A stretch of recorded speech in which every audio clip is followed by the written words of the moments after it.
Hello दोस्तों, कैसे हैं आप सब। स्वागत है आपका अपना यूट्यूब चैनल ज्ञान तुलसी पर। उम्मीद करते हैं आप लोग अच्छे होंगे। चलिए, तो हम लोग पिछले वीडियो में पढ़े थे अनेक शब्दों के बदले एक शब्द। पार्ट 1 हो गया था, ये पार्ट 2 और आखिरी पार्ट है, अनेक शब्दों के बदले एक शब्द। ठीक है मेरे दोस्तों। चलिए, इससे पहले मैंने मुहावरा का चैप्टर ख़त्म कर दिया था। अब ये आज अनेक शब्द के बदले एक शब्द भी ख़त्म हो जाएगा। मैं बार बार बोल रहा हूँ कि इससे भी 2 से 3 क्वेश्चन एग्जाम में आता है। मतलब 2014 से पहले 3 क्वेश्चन पूछता था, 2015, 2019 और 2021 में 2-2 क्वेश्चन पूछा गया है। ठीक है, तो ये भी बहुत ज़रूरी है। दूसरी बात ये कि मैं फिर आपको एक बार और कह देता हूँ कि मैं जितना पढ़ाता हूँ बस उतना ही आप लोग पढ़ लीजिए, इससे अलग कहीं कुछ नहीं है।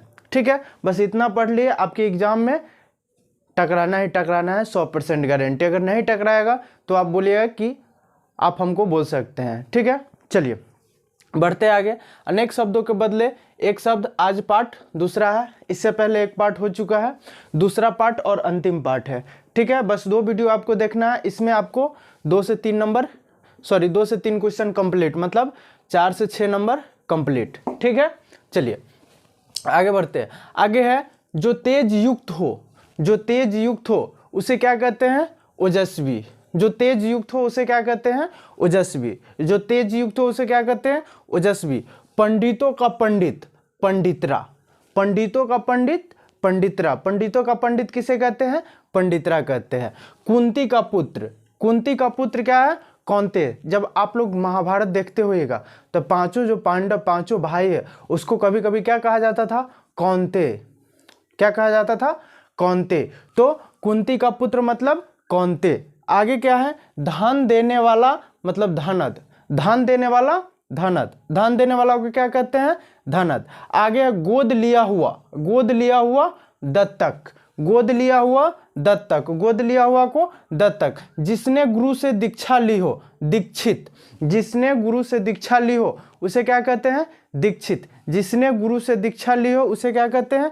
दीक्षित। 2 बार जन्म लेने वाला द्विज। 2 बार जन्म लेने वाले को क्या कहते हैं? द्विज। 2 बार जन्म लेने वाले को द्विज। 2 वेदों को जानने वाला द्विवेदी। देखिए, 2 वेदों को जानने वाला द्विवेदी, 3 वेदों को जानने वाला त्रिवेदी, 4 वेदों को जानने वाला चतुर्वेदी।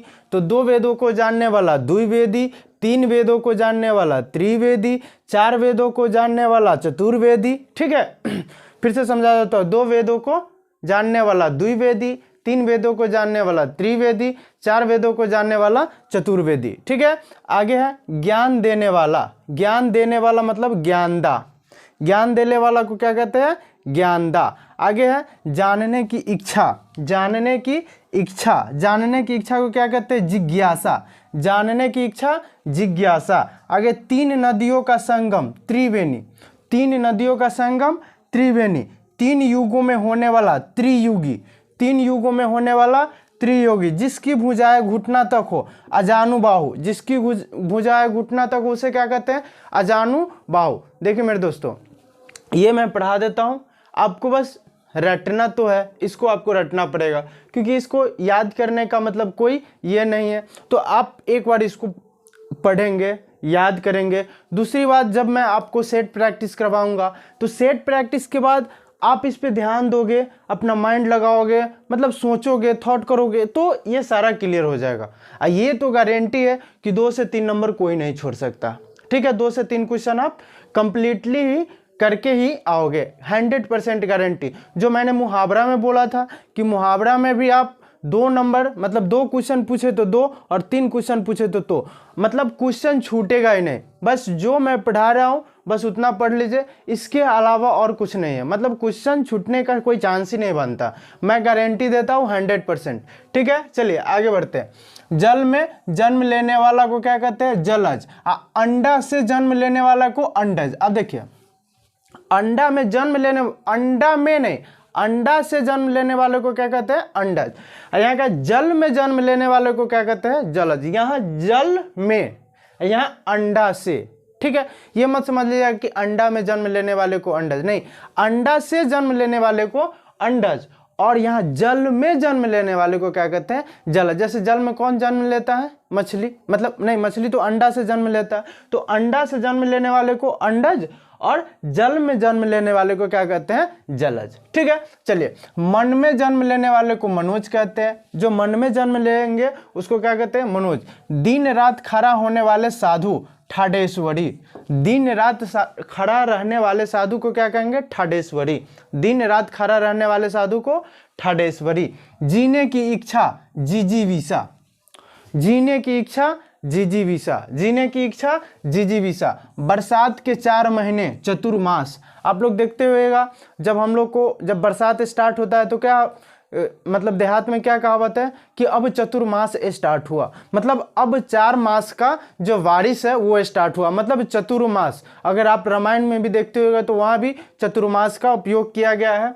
तो बरसात के 4 महीने जिसे क्या कहते हैं, चतुर्मास। ठीक है, जिसके सिर पे चंद्र हो चंद्रशेखर, जिसके सिर पे चंद्र हो उसे क्या कहते हैं, चंद्रशेखर। युद्ध में स्थिर रहने वाले युधिष्ठिर, युद्ध में स्थिर रहने वाले को क्या कहते हैं, युधिष्ठिर। फिर से समझाता हूं कि युद्ध में स्थिर रहने वाले को युधिष्ठिर कहा जाता है। आप महाभारत देखे होंगे तो आपको समझ में आ गया होगा। ठीक है, चलिए, गगन को चूमने वाला गगनचुंबी, गगन को चूमने वालों को क्या कहते हैं, गगनचुंबी। वह नाटक जिसमें गीत अधिक हो, गीत रूपक। देखिए, जिसमें गीत अधिक हो उसे क्या कहते हैं, गीत रूपक। हम लोग भी जानते हैं जिस चीज का मात्रा ज्यादा हो उसे हम लगा देते हैं, तो वह नाटक जिसमें गीत अधिक हो तो क्या है, गीत रूपक। ठीक है, चलिए, जिसकी उपमा न की जाए, जिसकी उपमा दी जाए उसे क्या कहते हैं, उपमेय। जिसकी उपमा दी जाए उसे क्या कहते हैं, उपमेय। जिसके समान कोई दूसरा न हो, अद्वितीय। जिसके समान कोई दूसरा न हो, अद्वितीय। 2014 में पूछा गया है, जिसके समान कोई दूसरा न हो, अद्वितीय। जिसके समान कोई दूसरा न हो, अद्वितीय। ठीक है, फटा हुआ कपड़ा चिरकुट, फटा हुआ कपड़ा को क्या बोलेंगे, चिरकुट। फटा हुआ कपड़ा वाले को, जिसका फटा कपड़ा है उसको क्या कहेंगे, यार ये चिरकुट है, चिरकुट घूम रहा है। ठीक है, चलिए, पूर्व और उत्तर के बीच की दिशा ईशान, पूर्व और उत्तर के बीच की दिशा को क्या कहते हैं, ईशान। जिसका जन्म पीछे से हुआ है उसे अनुज कहते हैं। देखिएगा आप लोग महाभारत में अनुज का ज्यादा उपयोग किया गया, मतलब अनुज छोटे भाई को कहा जाता है। ठीक है, जो अनुज है उसको छोटे भाई को, मतलब छोटे भाई को अनुज कहा जाता है। महाभारत में हर मतलब बहुत सारा बार अनुज का उपयोग किया गया है, अनुज का प्रयोग किया गया है। तो अनुज जो होता है अपने से छोटे भाई को, जैसे मेरे से छोटे भाई है तो मैं उसको अनुज कह के बुला सकता हूं कि ए अनुज कहाँ तुम जा रहे हो, मतलब छोटे भाई को क्या कहते हैं, अनुज कह के बुला सकते हैं। तो क्या, जिसका जन्म पीछे हुआ, मतलब मैं बड़ा हुआ और मेरे से एक छोटा भाई है तो हमसे तो उसका पीछे ही जन्म हुआ ना, तो उसको हम क्या कहेंगे, अनुज कहेंगे। ठीक है, तो जिसका जन्म पीछे हुआ है उसे क्या कहते हैं, अनुज। देखने की इच्छा दिदृक्षा, देखने की इच्छा को क्या कहते हैं, दिदृक्षा। देखने की इच्छा को क्या कहते हैं, दिदृक्षा। ठीक है, तो ये रहा मुहावरा। हम लोग आगे बढ़ेंगे, 10-15 मुहावरा और है। ठीक है, तब तक आप लोग इसका स्क्रीनशॉट ले लीजिए। ठीक है, हम लोग फिर आगे बढ़ेंगे। चलिए, स्क्रीनशॉट ले लीजिए। चलिए, आगे क्या है, जो अपनी हत्या कर लेता है, जो अपनी हत्या कर लेता है उसको क्या कहते हैं, आत्मघाती। जो अपनी हत्या कर लेता है, ठीक है, जो अपनी हत्या कर लेता है उसे क्या कहते हैं, आत्मघाती। जो अपनी हत्या कर लेता है उसे क्या कहते हैं, आत्मघाती। सूर्योदय से पहले का समय उषा काल, सूर्योदय से पहले का समय जब सुबह सुबह होता है तो सुबह में जब सूर्योदय से पहले का काल को क्या कहते हैं, उषा काल कहते हैं। तो सूर्योदय से पहले का काल क्या हुआ, उषा काल। जो द्वार की रक्षा करता हो उसे क्या कहते हैं, द्वारपाल। जो द्वार की रक्षा करता हो उसे क्या कहते हैं, द्वारपाल। जो भूमि उपजाऊ ना हो, बंजर। जो भूमि उपजाऊ ना हो उसे हम क्या कहते हैं, ये बंजर है, इसमें कुछ नहीं उपजता है, ये तो बंजर हो गया है, तो इसमें कुछ नहीं उपजा। तो जो भूमि उपजाऊ ना हो उसे क्या कहते हैं, बंजर। मांस खाने वाले मांसाहारी, मांस खाने वालों को क्या कहते हैं, मांसाहारी। मांस खाने वालों को सब लोग मांसाहारी करते हैं।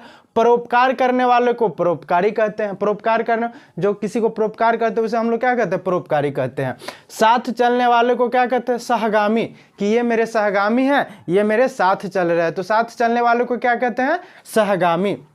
साथ काम करने वालों को क्या कहेंगे? तो सहकर्मी। साथ काम करने वालों को क्या कहेंगे? सहकर्मी। ठीक है। आकाश को छूने वाला गगनचुंबी। आकाश को छूने वाला को क्या कहेंगे? गगनचुंबी। जिसका वर्णन न हो सके अवर्णनीय। क्या बोलेंगे हम लोग? वो तो अवर्णनीय है, उसका वर्णन ही नहीं किया जा सकता। तो जिसका वर्णन ना किया जा सके उसे क्या कहते हैं? अवर्णनीय। जहां जाया ना जा सके उसे क्या कहेंगे? अगम्य। जब किसी रास्ते पे चलते रहते हैं तो कोई बोलता है वह अगम्य रास्ता है, मतलब वहां जाया नहीं जा सकता, वह अगम्य रास्ता है। तो अगम्य मतलब जहां जाया ना जा सके उसे क्या कहेंगे? अगम्य। जो कम बोलता हो मितभाषी। ये पिछले वीडियो में भी लिखा गया है, इस वीडियो में जो कम बोलता हो उसे क्या कहेंगे? मितभाषी। जो बहुत वेतन का कार्य करता हो उसे क्या कहते हैं? अवैतनिक। जो बिना वेतन के कार्य करता है उसे क्या कहते हैं? अवैतनिक। अवैतनिक। जो बिना वेतन के कार्य करता है उसे क्या कहते हैं? अवैतनिक। जिसका अंत न हो अनंत। जिसका अंत क्या बोलेंगे? कि वह बहुत अनंत है, इसका कोई अंत नहीं हो सकता। तो जिसका कोई अंत ना हो उसे क्या कहेंगे? अनंत। जो सप्ताह में एक बार होता है उसे क्या कहते हैं? साप्ताहिक। नहीं बोलता ये डॉक्टर साप्ताहिक बैठते हैं, ये डॉक्टर सप्ताह में एक ही बार बैठते हैं, तो सप्ताह में एक बार मतलब ये साप्ताहिक ही बैठते हैं। ठीक है। तो जो सप्ताह में एक बार बैठता है उसे क्या कहते हैं? साप्ताहिक। जिसमें कोई संदेह न हो निसंदेह। अगर हम लोग कोई सामान खरीदते हैं तो क्या बोलते हैं? आप निसंदेह ले जाइए, इसमें कोई दिक्कत नहीं है। मैं बोलता हूं आप ये निसंदेह पढ़िए, आपको 2 से 2 क्वेश्चन आप जरूर मार के आएंगे। ये आप निसंदेह पढ़िए, इसमें कोई संदेह नहीं है। तो निसंदेह, निसंदेह मतलब जिसमें कोई संदेह नहीं है। हम जो पढ़ाते इसमें कोई संदेह नहीं है। हम आपको 20 में 20 नंबर का मतलब 20 में 20 क्वेश्चन सही का टारगेट लगा के आए, आपको 40 में 40 नंबर हम दिवाएंगे, इसमें कोई संदेह नहीं है। मतलब जिसमें कोई संदेह ना हो निसंदेह है, ये निसंदेह है। सदा रहने वाले शाश्वत। सदा रहने वाले को क्या कहेंगे? शाश्वत। बहुत तीव्र चलने वाले को क्या कहते हैं? द्रुतगामी। बहुत तीव्र चलने वालों को क्या कहते हैं? द्रुतगामी। काम से जी चुराने वाले को कामचोर कहते हैं। किसी व्यक्ति को अगर कोई काम कहे वो नहीं करता है तो कैसे हम लोग कहते हैं? यार तुम कामचोर आदमी हो, बहुत कामचोर हो। कोई भी काम कहते हैं, काम नहीं करते हो तो क्या हो? कामचोर आदमी हो। ठीक है। आगे, मन को आनंदित करने वाले मनोरंजक। मन को आनंदित करने वाले को मनोरंजक कहते हैं। जिसको प्राप्त न किया जा सके उसे क्या कहते हैं? अलभ्य। जिसको प्राप्त न किया जा सके उसे क्या कहेंगे? अलभ्य। समुद्र में लगने वाली आग बरवागिन। समुद्र में लगने वाली आग को क्या कहेंगे? बरवागिन। दोस्तों ये 2013 का क्वेश्चन है, 2013 में पूछा गया है सेकेंड पाली में। ठीक है। जो बूढ़ा ना हो उसे क्या कहेंगे? अजर। जो बूढ़ा ना हो उसे क्या कहेंगे? अजर। जो दूसरों को दोष ढूंढता हो, जो दूसरों को दोष ढूंढता हो उसे क्या कहते हैं? छिद्रान्वेषी। छिद्रान्वेषी। जिस पर विश्वास किया जा सके उस विश्वसनीय। जिस पे विश्वास किया जा सके। जैसे मैं पढ़ाता हूँ, कोई लड़का क्या बोलेंगे? नहीं आप दीपक सर पे विश्वास कीजिए, मतलब उस पे आप विश्वास कीजिए, जो पढ़ाते हैं वो निश्चित ही एग्जाम में आएंगे, तो वो क्या हो गया? विश्वसनीय। आप हम पे विश्वास कीजिए मतलब वह विश्वसनीय। जिसका वर्णन ना किया जा सके मतलब अवर्णनीय। जिसका वर्णन ना किया जा सके अवर्णनीय। देखिए कोई ऐसा वर्ड है, मतलब कोई ऐसा सेंटेंस है, उसका ऐसा वर्ड है कि आप पढ़ोगे और आपको पकड़ा जाएगा, मतलब थॉट से ही पकड़ा जाएगा। जैसे मैं अभी बोला जिस पे विश्वास न किया जा, मतलब जिस पे विश्वास किया जा सके अविश्वसनीय। ठीक है। जिसका वर्णन न किया जा सके अवर्णनीय। यहाँ पे जिसमें कोई संदेह ना हो निसंदेह। ये ऐसा सेंटेंस सब, ये देखिए ये सारे एग्जाम में पूछा गया प्रश्न सब है, सारे एग्जाम में पूछा गया है। तो ये ऐसे सेंटेंस है, मतलब ऐसे शब्दों है, मतलब वाक्य है जिनका आप मतलब थॉट से ही, मतलब देख करके पढ़ करके ही मार सकते हैं। ठीक है। चलिए आगे बढ़ते। जो संविधान के प्रतिकूल हो, देखिए असंवैधानिक। जो संविधान के प्रतिकूल है उसे क्या कहेंगे? असंवैधानिक। जो कठिनाई से भेदा या तोड़ा जा सके अभेद। क्या बोलते हैं? किसी को तोड़िए वो जल्दी नहीं टूट रहा है, मतलब ये अभेद है। अभेद है मतलब ये कठिनाई से टूटेगा, ये जल्दी नहीं टूटेगा, ये अभेद है। तो क्या जो कठिनाई से भेदा या तोड़ा जा सके उसे क्या कहेंगे? अभेद।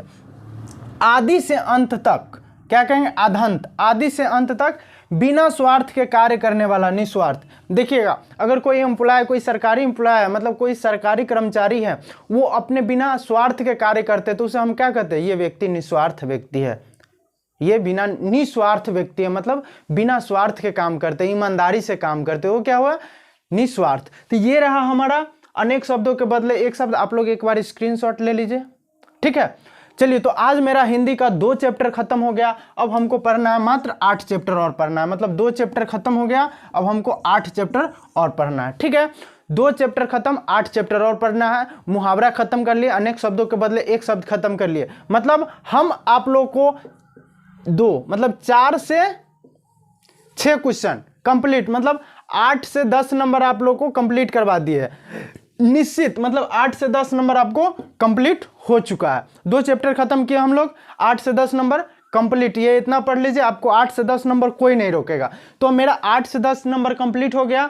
फिर अब नेक्स्ट वीडियो में हम लोग विलोम लेकर के चलेंगे, वो भी दो क्वेश्चन पूछता है, मतलब 2014 से पहले 3 पूछता था, अब 2 पूछता है, तो मतलब 2 पूछता है तो 4 नंबर ये जोड़ लीजिए, तो 8 4 12, मतलब 2 चैप्टर खत्म कर लिया मैंने, आप लोग को 8 नंबर कंप्लीट कर दिया है। आप लोग पढ़िए। दूसरी बात होगा सेट का, तो सेट का मैं कम्युनिटी में आंसर, मतलब क्वेश्चन आंसर करूंगा। फिर जब हिंदी खत्म होगी तो चैप्टर वाइज मैं क्वेश्चन बैंक आप लोग को करवा दूंगा, जो कैसे प्रश्न पूछा गया, कहां से कैसे किस तरीका से प्रश्न पूछा गया, सारा मैं करवा दूंगा, ठीक है। तो ये रहा अनेक शब्दों के बदले एक शब्द, आज खत्म हो गया।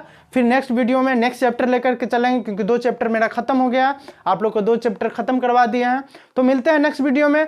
उम्मीद करते हैं आपको ये वीडियो अच्छा लगा होगा, तो प्लीज़ मेरे वीडियो को लाइक कीजिए, चैनल को सब्सक्राइब कीजिए और अपने दोस्तों को भी शेयर कीजिए, क्योंकि ये क्लास आपको फ्री में कराया जा रहा है, कोई पेड क्लास नहीं। तो दोस्तों, एक सब्सक्राइब और एक लाइक तो मार ही सकते हो। दूसरी बात, अगर कोई प्रश्न हो, अगर आपके मन में कोई भी प्रश्न हो तो आप कमेंट में कर लीजिए, अब मैं आपका कमेंट पढ़ के नेक्स्ट वीडियो में उस कमेंट का जवाब दे दूंगा, ठीक है। मिलते हैं नेक्स्ट वीडियो में, तब तक के लिए बाय बाय।